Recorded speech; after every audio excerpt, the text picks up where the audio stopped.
YCP హయాంలో చేసినటువంటి అవినీతి ఒక్కొక్కటిగా బయటకు వస్తుంది. గతంలో రోజా ఆధ్వర్యంలో ఆవిడ క్రీడా శాఖ మంత్రిగా ఉన్న సమయంలో రోజా ఆధ్వర్యంలో ఎన్నికలకు ముందు ఆడుదాం ఆంధ్ర అని చెప్పి ఒక స్కామ్కు తెరదీశారు. ఎందుకంటే ఈ ఆడుదాం ఆంధ్ర అనేది నిజంగా క్రీడాకారులను ఉత్సాహపరచడానికో లేదా వాళ్ళలోని టాలెంట్ను బయట తీయడానికో పెట్టింది కాదు. నిజంగా అదే నిజమైతే 5 ఏళ్ల పాటు ఈ కార్యక్రమాలు నిర్వహించి ఉండాలి. కానీ ఎన్నికలకు సరిగ్గా 3 నెలల ముందో 6 నెలల ముందో యువత ఓట్లను గుంపగొత్తుగా పొందటం కోసం ఆడుదాం ఆంధ్ర పేరుతో వైసీపీ యువకులకు కిట్లు పంచేసి ఆ విధంగా ఓట్లను పొందాలని చెప్పి ఆ రోజు వాళ్ళు ప్లాన్ చేశారు.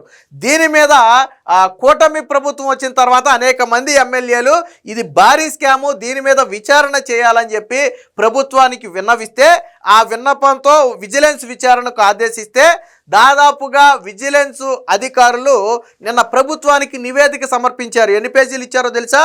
30,000 పేజీల నివేదిక ఇచ్చారు. 100 పేజీలు 1000 పేజీలు కాదు. ఈ ఆడుదాం ఆంధ్రాలో 30,000 పేజీల నివేదికను నిన్న ప్రభుత్వానికి ఇస్తూనే విజిలెన్స్ అధికారులు క్లియర్గా చెప్పారు. ఏమని? ఈ స్కాములో నాటి మంత్రి రోజాతో పాటు నాడు శాప్ చైర్మన్గా ఉన్నటువంటి బైర్రెడ్డి సిద్ధార్థరెడ్డి వీరిద్దరి హస్తం ఉంది. వీరి మీద క్రిమినల్ కేసులు నమోదు చేయాలి అని చెప్పి ప్రభుత్వానికి సిఫారసు చేసింది. దాంతోపాటు ఆ రోజు వీళ్లకు సహకరించినటువంటి కొంతమంది అధికారులు, నాడు శాప్ ఇన్ఛార్జ్ ఎండీతో పాటు ఆ విద్యాశాఖకు సంబంధించినటువంటి కొంతమందితో పాటు అనేక మంది హస్తం ఉంది. వారి మీద కూడా క్రమశిక్షణ చర్యలు తీసుకోవాలని చెప్పి ప్రభుత్వానికైతే ఆ నివేదిక సమర్పించింది. ఈ నివేదికను పూర్తిగా పరిశీలించిన తరువాత ఏసీబీ లేదా సిఐడి ద్వారా మరికొంత లోతుగా విచారణ జరిపించాలని ప్రభుత్వం భావిస్తుంది. మొత్తంగా 100 కోట్లు ఖర్చు పెట్టామని చెప్పి నాడు వైసీపీ ప్రభుత్వం ప్రకటించుకుంది. కానీ ఇందులో దాదాపుగా 40 కోట్ల రూపాయల దోపిడీనే ఉంది.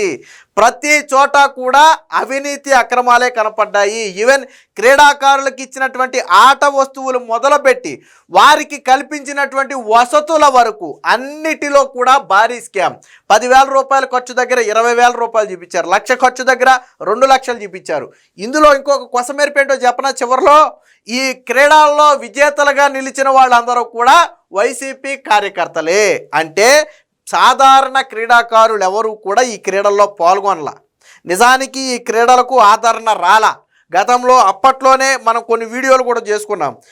తుస్సుమన్న ఆడుదాం ఆంధ్ర ప్రోగ్రామ్ అని చెప్పి మనం అప్పట్లోనే కొన్ని వీడియోలు చేసాం. ఎందుకంటే దాదాపుగా 300, 400, 500 చైర్లు వేస్తే 5 మంది 10 మంది కూడా ఉండేవాళ్ళు కదా. వాళ్ళు కూడా ఎవరు? లోకల్ సచివాలయానికి చెందిన ఉద్యోగులు, అలాగే వైసీపీకి చెందినటువంటి నాయకులు. ఆడటానికి ఒక 50 మంది కూడా వచ్చేవాళ్ళు కాదు. ఒక ఖోఖో ఆడాలనుకోండి, ఒక వాలీబాల్ ఆడాలనుకోండి, అటు అడుగు ఇటు అడుగు 12 మంది ఉండాలి. గట్టిగా తిప్పి కొడితే 10 మంది కూడా వచ్చేవాళ్ళు కదా ఆడటానికి. అయినా కానీ ఈ సచివాలయ ఉద్యోగులనే క్రీడాకారులుగా కొంతమందిని అందులో దింపేసి వాళ్ళ చేత ఆడించేసి బిల్లులు పెట్టుకుని డబ్బులు వసూలు చేసుకున్నారు. అసలు జనం రాకపోయినా అలాగే భోజన వసతి కల్పించినట్టుగాను, ట్రావెలింగ్ సౌకర్యం కల్పించినట్టుగాను వీళ్ళు ఇష్టం వచ్చినట్టుగా లెక్కలు రాసేశారు. ఇంకొకటి ఏంటంటే అప్పుడు కలెక్టర్ల పేక మీద కత్తి పెట్టి, వాస్తవానికి కలెక్టర్ అప్రూవల్ కూడా కావాలి అదనపు నిధులు ఖర్చు చేయడానికి, కలెక్టర్ల పేక మీద కత్తి పెట్టి వాళ్ళ చేత బలవంతంగా అదనపు నిధులు కూడా ఖర్చు చేయించారు. సో ఇదంతా కూడా విజిలెన్స్ విచారణలో బయటపడింది. ఈ 40 కోట్ల రూపాయల స్కామ్కు సంబంధించి వీరి మీద క్రిమినల్ కేసులు నమోదు చేయాలని స్వయంగా విజిలెన్స్ విభాగమే ప్రభుత్వానికి సిఫారసు చేసిన నేపథ్యంలో ఖచ్చితంగా రోజా మీద అలాగే సిద్ధార్థ్ రెడ్డి మీద వీరిద్దరి మీద కూడా ప్రభుత్వం క్రిమినల్ కేసు అయితే నమోదు చేసే అవకాశం ఉంది. అయితే దీన్ని ఏసీబీ లేదా సిఐడి ఈ ఇద్దరిలో ఎవరో ఒకరి చేత ఇంకా మరింత డెప్త్గా విచారణ చేయించాలని చెప్పి భావిస్తున్నారు. దీనికి సంబంధించినటువంటి వార్త ఒకటి వచ్చింది, ఒకసారి చూద్దాం. ఆడారు అవినీతి ఆట, రోజా బైర్రెడ్డిపై క్రిమినల్ కేసులు పెట్టండి. ఆడుదాం ఆంధ్రపై ముగిసిన విజిలెన్స్ విచారణ. రాష్ట్ర ప్రభుత్వానికి 30,000 పేజీల నివేదిక. వైసీపీ హయాంలో ఆడుదాం ఆంధ్ర అంటూ రాష్ట్రంలో సాగిన అవినీతి ఆటపై విజిలెన్స్ నివేదిక ప్రభుత్వానికి చేరింది. ఈ వ్యవహారంపై సుదీర్ఘకాలం పాటు లోతైన విచారణ చేపట్టిన విజిలెన్స్ అధికారులు అవినీతిలో అప్పటి క్రీడా శాఖ మంత్రి రోజా, శాప్ మాజీ చైర్మన్ అయినటువంటి బైరెడ్డి సిద్ధార్థరెడ్డి కీలక పాత్ర పోషించారని నిర్ధారించారు. వీరిద్దరిపైన క్రిమినల్ కేసులు నమోదు చేయాలని ప్రభుత్వానికి సిఫారసు చేశారు. వీరితో పాటు అప్పటి శాప్ ఇన్ఛార్జ్ ఎండీగా ఉన్నటువంటి హర్షవర్ధన్ పైన క్రమశిక్షణ చర్యలు తీసుకోవాలని సూచించారు. అలాగే అప్పటి స్కూల్ ఎడ్యుకేషన్ కమిషనర్ అయినటువంటి సురేష్ కుమారు, మరొక ఐఏఎస్ అధికారి అయినటువంటి ధ్యాన్ చంద్తో పాటు రిటైర్డ్ ఐఏఎస్ అధికారిని వాణిమోహన్ పై కూడా తగు చర్యలు తీసుకోవాలని కోరారు. శాప్లోని ఐటీ విభాగంలో పనిచేసేవారు సైతం ఈ అవినీతికి పూర్తిగా సహకరించారని, వారిపై కూడా తగిన చర్యలు తీసుకోవాలని చెప్పి సూచించారు. సో ఈ నివేదిక మొత్తం కూడా ఇచ్చింది ఎవరయ్యా అంటే విజిలెన్స్ విభాగం. అన్ని ఆధారాలతో 30,000 పేజీల రికార్డుతో స్పష్టమైన ఆధారాలతో ప్రభుత్వానికైతే సమర్పించింది. సో ఓట్ల కోసం ఆటలు, ఎన్నికలకు ముందు ఓట్లాటకు తెరలేపిన వైసీపీ నేతలు ఆడుదామాంధ్ర పేరిట యువతను మభ్యపెట్టేందుకు ప్రయత్నించారు. కానీ అందులోనూ అనేక అవకతవకలకు పాల్పడ్డారు. నిధులను పక్కదారి పట్టించి జేబులు నింపుకున్నారు. శాప్ కూడా నిబంధనలకు తూట్లు పొడుస్తూ క్రీడాకారులకు అన్యాయం చేసింది. సాధారణంగా శాప్లో 16 ఏళ్ల లోపు వారిని సబ్ జూనియర్ విభాగంగాను, 16 నుంచి 20 ఏళ్ళు ఉంటే వాళ్ళని జూనియర్ విభాగంగాను, 20 ఏళ్ళు పైబడితే వాళ్ళని సీనియర్ విభాగంగాను ప్రకటించేవాళ్ళు. కానీ వైసీపీ ఈ ఆటల పోటీలు నిర్వహించేటప్పుడు క్రీడా వయసుని 17 ఏళ్ళు దాటిన వాళ్ళు మాత్రమే అర్హులు, 17 ఏళ్ల లోపు వాళ్ళు అర్హులు కాదు అని పెట్టింది. ఎందుకంటే 17 ఏళ్ళు అంటే వాళ్ళకి త్వరలోనే ఓటు హక్కు రాబోతుంది. ఈ తర్వాత ఎన్నికల టయానికి వారికి ఓటు హక్కు వస్తుంది. సో ఈ ఉద్దేశంతోనే వారికి 17 ఏళ్ళు అని ఈ మిగతా నిబంధనల మొత్తానికి తూట్లు పొడుస్తూ 17 ఏళ్ళు అని ఒక నిబంధనను పెట్టారు. మరికొన్ని రోజులు అయితే వారికి ఓటు హక్కు వస్తుంది. ఆ ఓట్లన్నీ గుంపగుత్తగా తమకే పడతాయన్న ఆలోచనతో ఈ నిబంధనలు తీసుకొచ్చారు. అలాగే క్రీడా పరికరాల కొనుగోలు దగ్గర నుంచి ఆటగాళ్లకు కల్పించే వసతి భోజనాల వరకు కూడా భారీగా దోపిడీ చేశారు. మీకు గుర్తుందో లేదో ట్రోల్స్ వచ్చినాయి సోషల్ మీడియాలో. క్రికెట్ కిట్ ఇచ్చారు వీళ్ళు. 2 ball tennis balls, cork ball కూడా కాదు, టెన్నిస్ బాల్స్ 2 బాల్ ఆడేటప్పటికి బ్యాట్ ఇరిగిపోయేది. టెన్నిస్ బాల్ తగిలితే వికెట్ ఇరిగిపోయేది. సో అలాగా వాలీబాల్ ఇస్తే వాలీబాల్ మొదలుపెట్టి ఒక మ్యాచ్ అవ్వకముందే వాలీబాల్ బ్లాస్ట్ అయిపోయేది, పగిలిపోయేది.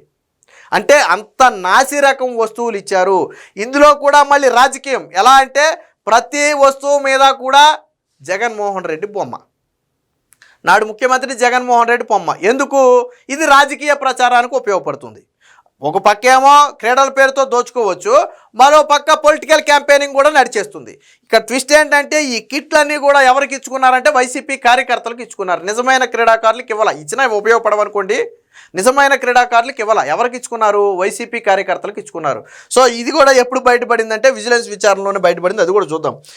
40 కోట్ల నిధుల దుర్వినియోగం. అధికారంలో ఉన్నన్ని రోజులు రాష్ట్రంలో క్రీడలను అస్సలు పట్టించుకొని వైసీపీ ప్రభుత్వం ఎన్నికల ముందు మాత్రం హడావిడిగా ఆడుదాం ఆంధ్రాను నిర్వహించింది. ఎన్నికల కోసమే ఈ డ్రామాలంటూ అప్పట్లోనే విమర్శలు వచ్చాయి. 40 కోట్ల అంచనాలతో ప్రారంభమైన ఆడుదాం ఆంధ్ర పూర్తయ్యేసరికి 100 కోట్లు పైగానే తేలింది. వాస్తవానికి ముందు 40 కోట్లతో రాష్ట్ర వ్యాప్తంగా నిర్వహించాలని ప్లాన్ చేశారు. బట్ తర్వాత ఏం చేశారు? అసలు 40 కోట్లు కేటాయిస్తే మనకు మిగిలేదే ఉంటుందని భావించి దాన్ని 100 కోట్లకు పెంచారు. చివరికి ఆ 100 కోట్లలో వీళ్ళు మాత్రం 40 కోట్లు దోచేసుకున్నారు. సో అది మ్యాటరు. ఇంత భారీ ఖర్చుపై అప్పట్లోనే అనేక అనుమానాలు లేవనెత్తాయి. కూటమి ప్రభుత్వం అధికారంలోకి వచ్చిన తర్వాత ఎమ్మెల్యేల ఫిర్యాదుతో స్పందించిన ప్రభుత్వం విజిలెన్స్ విచారణకు ఆదేశించింది. విచారణలో విజిలెన్స్ అధికారులు దాదాపుగా 600కు పైగా ప్రాంతాలలో వందలాది మంది క్రీడాకారులను విచారించారు. దీంతో 30,000 పేజీల నివేదికను ప్రభుత్వానికి అందించారు. ఈ క్రమంలో ఆడుదాం ఆంధ్ర పేరిట మొత్తం 40 కోట్ల మేర నిధుల దుర్వినియోగమైనట్లు విజిలెన్స్ అధికారులు నిర్ధారించినట్టు తేల్చింది. కొన్ని జిల్లాల్లో గ్రామ స్థాయిలో క్రీడాకారులకు 10,000 కేటాయిస్తే తమ సొంత నిధులు మరొక 10,000 ఖర్చు అయ్యాయంటూ మొత్తం 20,000 ఖర్చు చూపించారు. ఇలా ప్రతి స్థాయిలోనూ కేటాయింపుల కంటే 2 ఖర్చు చేసినట్లుగా చూపించారు. చివరికి కలెక్టర్లపై కూడా ఒత్తిడి తెచ్చి అదనంగా ఖర్చు చేయించారు. ఆడుదాం ఆంధ్ర ద్వారా ఎన్నికల పబ్లిసిటీ కోసం ఆయా వస్తువులపై జగన్ స్టిక్కర్లు వేశారు. క్రీడాకారులకు నాసిరకం కిట్లు సరఫరా చేసి భారీగా నొక్కేశారు. విజేతలంతా కూడా వైసీపీ కార్యకర్తలేనని విజిలెన్స్ విచారణలో తేలింది. అంటే వైసీపీ అంటే ఎవరు పాల్గొనలేదు. నేను అదే చెప్పింది.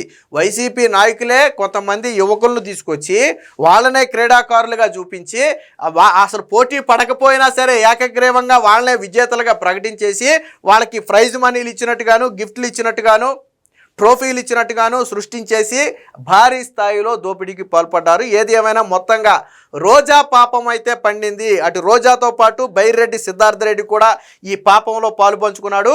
వీరిద్దరి మీద కూడా ప్రభుత్వం త్వరలోనే క్రిమినల్ కేసులు పెట్టి దీని మీద మరింత లోతుగా విచారణ చేయించే అవకాశం అయితే స్పష్టంగా కనపడుతుంది.